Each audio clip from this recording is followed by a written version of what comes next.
بات کرتے ہیں کچھ پارا چنار کے حوالے سے، اور بہت سے نادان جو ہیں سوشل میڈیا پر یا دانستہ طور پر غیر دانستہ طور پر ایسی پوسٹ شیئر کر رہے ہیں جس کا حقیقت سے کوئی تعلق نہیں ہے۔ آپ سکرین پر ایک پوسٹ دیکھ رہے ہیں، بلر اس لیے کی ہے کہ اس میں ایک بچے کی لاش ہے، ایک شخص نے اٹھائی ہوئی ہے، اور کہا جا رہا ہے کہ یہ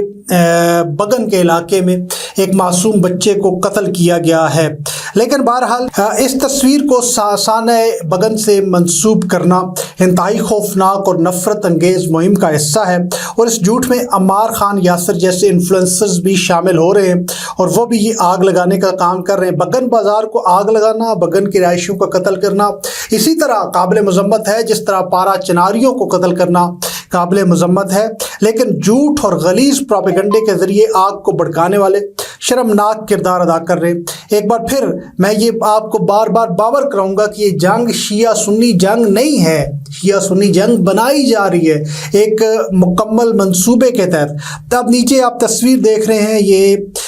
2016 نومبر 4 کی تصویر ہے جس کو منسوب کیا گیا سانحہ بگن کے ساتھ کہ یہ وہاں کی جب آگ لگی تو اس دوران یہ تصویر بنائی گئی، اور یہ یو ایس اے اسٹرائکس کے اندر جو ہے ایک معصوم بچے کا قتل ہوا تو اس کی تصویر تھی جس کو انہوں نے اس سانحے سے ملا دیا۔ اب یہاں پہ کام ختم نہیں ہوا، بلکہ ایک دو ٹویٹس آپ اور دیکھ رہے ہیں جس میں آپ ایک بزرگ کو دیکھتے ہیں جن کے بارے میں کہا گیا ہے کہ ان کا سر کاٹ دیا گیا، اور پھر وہ ایک جگہ وہ بلر کر کے تھوڑا میرا ایڈیٹر آپ کو دکھائے گا، لیکن آپ سوشل میڈیا پر دیکھ رہے ہوں گے کہ یہ جو تصویر ہے ایک بزرگ کی ایک ٹیلے پر تصویر پڑی ہے۔ اب اس کے لیے دو تصاویر ایک ویڈیو شیئر کی جا رہی ہے۔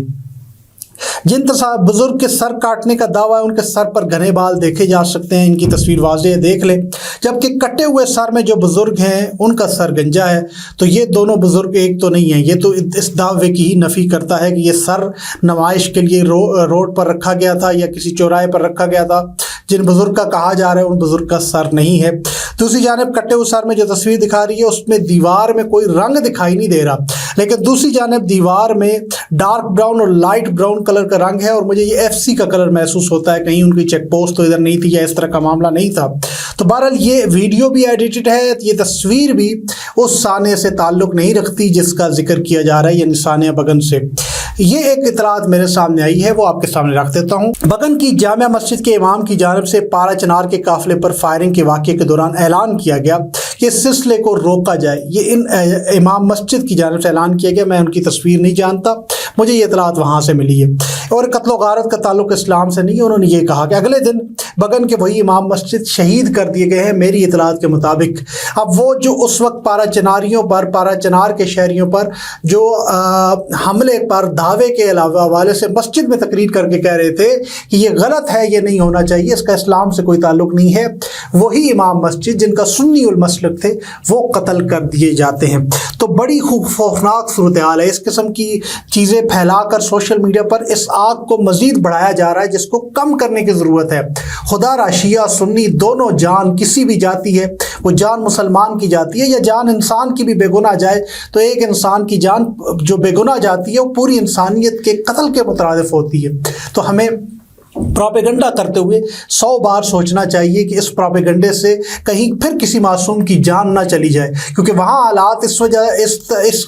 قدر اس نیج پر ہے کہ بدلے کی آگ ہے، بیرونی مداخلت ہے، اندرونی خلفشار ہے، پھر قواریت کو ہوا دی جا رہی ہے، ان ساری چیزوں سے قتل و غارت بڑھ رہی ہے۔ تو خدا را ہوش کے ناخن لے، اور یہ پروپیگنڈا جو ہو رہا ہے اس کو روکیں، کم از کم جو عمار خان یاسر جیسے انفلوئنسرز ہیں وہ تو روکیں۔ اگر وہ نہیں روکیں گے تو باقی فالورز جو اندھے مقلد نیچے جو ہوتے ہیں ان پر تو آپ کوئی قدغن لگا ہی نہیں سکتے۔ جب لیڈرشپ پر لوگ بیٹھ کر یا کسی اہم منصب پر بیٹھ کر یا کسی اہم عہدے پر بیٹھ کر یا معاشرے میں عزت رکھنے والے، مقام رکھنے والے، اپنی گفتگو کی اثر اندازی رکھنے والے لوگ ایسی بات کریں گے تو عوام تو پھر ایسی بات کرے گی ہی، عوام تو پھر اس سے 10 گنا زیادہ کرے گی۔ تو اس آگ کو ختم کرنے کی ضرورت ہے۔ اب جو جرگہ ہوا ہے خیبر پختونخوا کی حکومت نے کی ہے، 7 روز کی جنگ بندی ہوئی ہے، اس کو مستقل کرنا ہے اور پھر مستقل حل کی طرف جانا ہے۔